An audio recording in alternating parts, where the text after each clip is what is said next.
What's up mga idol? Welcome ulit for another content and for today's video and mag-unbox tayo ng isang napaka-solid na smartphone today which is the Infinix Hot 70. Maganda kaya to? Tara, pag-usapan natin.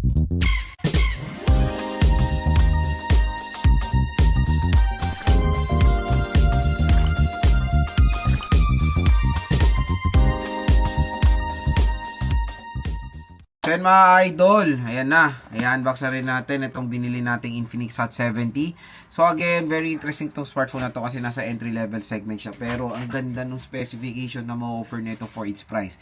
Pero magkano nga muna ba SRP nito? Ang SRP nito mga idol, meron siyang 3 variants. Meron tayong 4GB 128 which is this one, 9,000 pesos. 4GB 256, 10,000 pesos at 8GB 256 sa 13,000 pesos. So when it comes sa SRP niya, medyo mataas talaga. Pero, dito sa online, nabamura nyo lang ito makukuha. Itong at 74GB 128, nakuha ko ito sa halagang 7,000 pesos. Diba? Napakalaki ng discount nyo coming from 9,000 pesos down to 7,000 pesos. At, pag bumili pa kayo sa link natin, so pag tinap mo yung video natin dito, yung link na ito, may makuha pa kayo additional discount voucher. Baka makuha nyo pa ito ng mas mababa sa 7,000 pesos. Again, exclusive lang po yan dito sa ating video. Kaya dyan lang kayo bibili na itong Infinix Hot 70. So, yung napili nating color is yung green texture at medyo maganda na yung box ngayon ng Hot 70, no? So, ang kinuha nga natin is a 4GB 128GB of internal storage. So, tara mga idol, samahan nyo kayo unbox itong Infinix Hot 70. So, ito yung box ng Infinix Hot 70. In fairness for the box, medyo new look tayo sa box ngayon ng Infinix, Say goodbye na doon sa very boring nila na color green na box. Ito na, maganda-ganda na, Hot 70, 6,000 mAh battery capacity with 45W fast charging. Ayan na naman, 8GB 128, pero ito lang talaga RAM niya, yung napakalit na yan, 4GB of RAM with 4GB of extended RAM. So, yung binili natin is green texture. Sa likod, ito yung mga ibang specifications niya, like G100 Ultimate, Max Dust Proof, 6.78 inches, 120Hz screen refresh rate. May always on display to. 6,000 mAh battery and one tap AI flash memo. Okay, open na natin tong smartphone na to. So, kung interested kayo bumili na itong Infinix Hot 70, yung link niya nandito sa ating link, ay sa video natin. Tap mo yung video, yan, may view products dyan. Mura at bagsak presyo na makuha itong Infinix Hot 70, okay? So, ito na siya. Even yung yung niya, plastic niya, iba na. Ito yung green. Ay, ang ganda. Mukha siyang sage green ng ng iPhone 17. Solid ngayon ng Infinix, no? Grabe naman mag-design to. Oh, may ganong pa siyang aura texture na ganyan, no? Ganda. So, very identical nga sa sage green ng 17. So, meron tayo dito yung AI button nila. So, lahat ng button nandito sa right side. Power button slash fingerprint scanner and volume rocker. At ito yung kanyang camera lens. Ang ganda talaga. Solid even yung camera module, oh. Sa taas is yung kanyang speaker grills. Left side is SIM tray. So, tingnan natin sa SIM tray niya kung hybrid ba to or hindi. Let's check. Ayan. So, good news, hindi siya hybrid SIM card slot. Meaning, pwede siyang lagyan ng dalawang SIM at isang micro SD card na sabay. Sa baba is yung additional speaker grills, Type-C port at yung speaker grills. At yung microphone. So, ibili ng smartphone na to, magandang balita. Meron siyang free screen protector out of the box. So, open and tingnan na natin yung content niya para. Masyado akong nagandahan sa design. Nalimutan ko na yung content. Ayan. Hot 70. Uy, mukhang interesting din yung case, Ay, grabe. Pati yung case color-coded dun sa at hindi na siya jelly case, talagang permanent case na siya. Kudos sa Infinix na nagbibigay na kayo ng mas better na case. And nandito yung si Eject tool. Wala na si Maring jelly case. Ano ba to? Si Maring hard case na siya. Licensed by Qualcomm Technology, user manual, warranty card, and in fairness, 45W fast charging brick, and a USB Type-C cable. Diba? Grabe. Jam pack. Itong si Hot 70 at murang-mura nyo lang siya makukuha. So, open na natin tong smartphone na to. Habang nag-open si Infinix Hot 70, ilagay natin yung case niyang pangmalakasan. Diba? Ay, grabe. Ang ganda talaga nung case niya rin. Color-coded dun sa kaya sa mahihilig sa green, panigurado matutuwa kayo dito sa Hot 70. Sobrang solid. So, setup ko muna to mga idol, balik ako. So, ayan, na-setup na natin si Infinix Hot 70. As you can see, when it comes sa lock screen, color-coded din. Ganda, no? Mukhang iPhone yung kanyang lock screen. And even yung mga widgets na ganyan, very iPhone look, alike na rin yung XOS ngayon. Same sa iOS. So, bubungad sa atin yung malaking display niya. The screen brightness is very lang naman siya. Mataas din ang brightness level niya. Ayan, no? So, meron siyang high brightness mode. Okay. Refresh rate is 120 Hz. Napaka-smooth. Oh, di ba? Sa about phone, let's check yung about phone sa storage niya. Sa storage, 21 GB na kaya niya out of 128 GB of internal storage. Meron tayong one tap AI button. Ayan, yung parang sa action button ng iPhone. Sa about phone, it is Infinix Hot 70 with XOS 16 with Android 16 out of the box. Helio G100, 4GB of RAM, 50 megapixel main and 8 megapixel front facing camera, 6000 mAh battery and HD plus 720p resolution. Sa camera nito, let's check sa Hot 70. Ayan.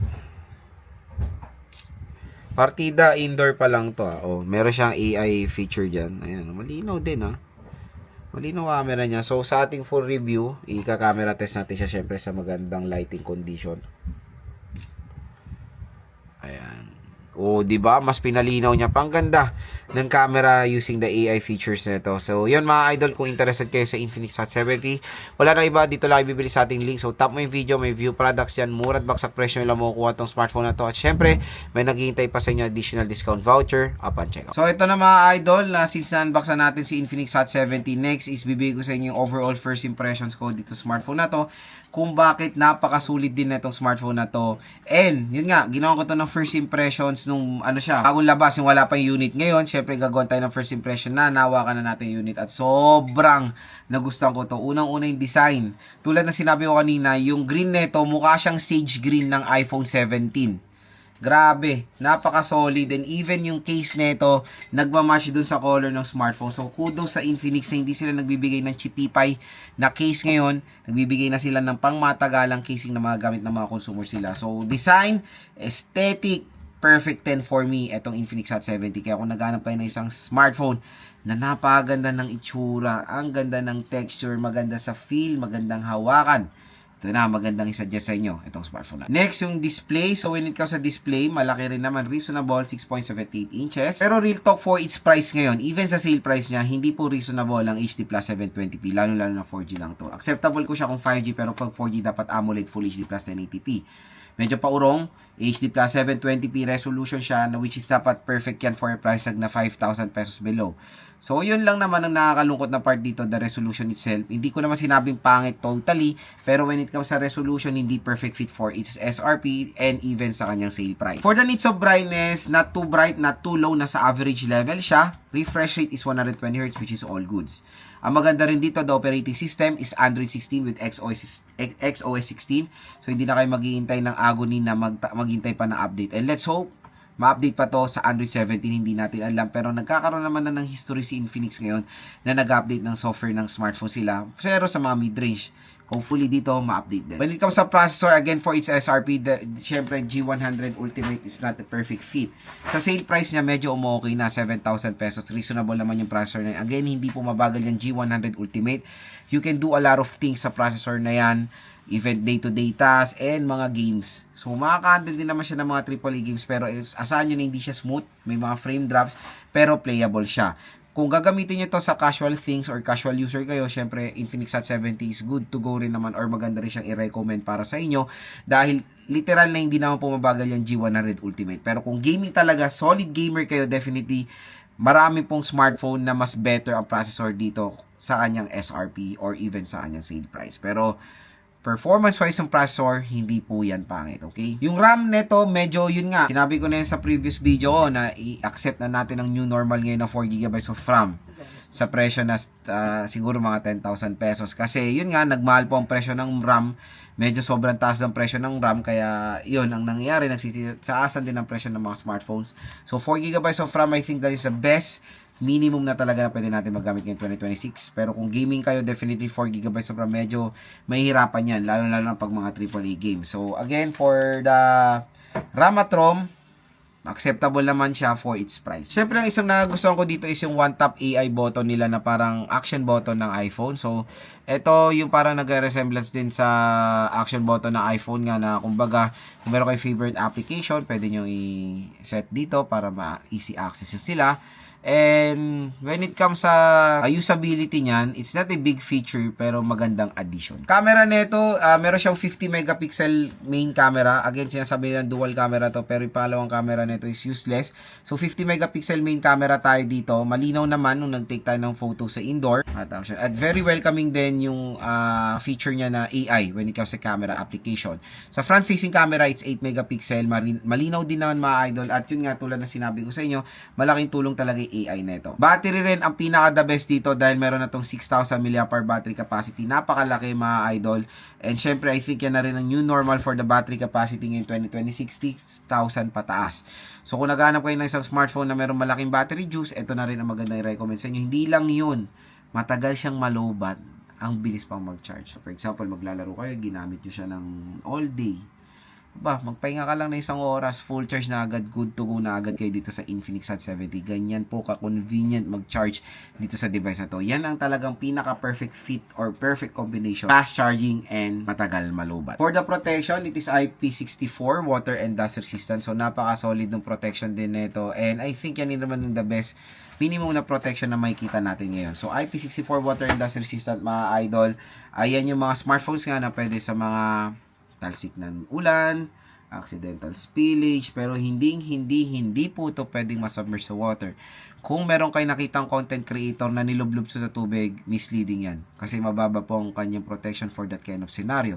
Yung mga ganyang protection na nilulublob sa tubig, again, is IP67, 68, and 69. Ingress protection po, meaning na IP, okay? Ito yung rating kung hanggang saan yung limitation ng smartphone nyo for the water resistant, okay?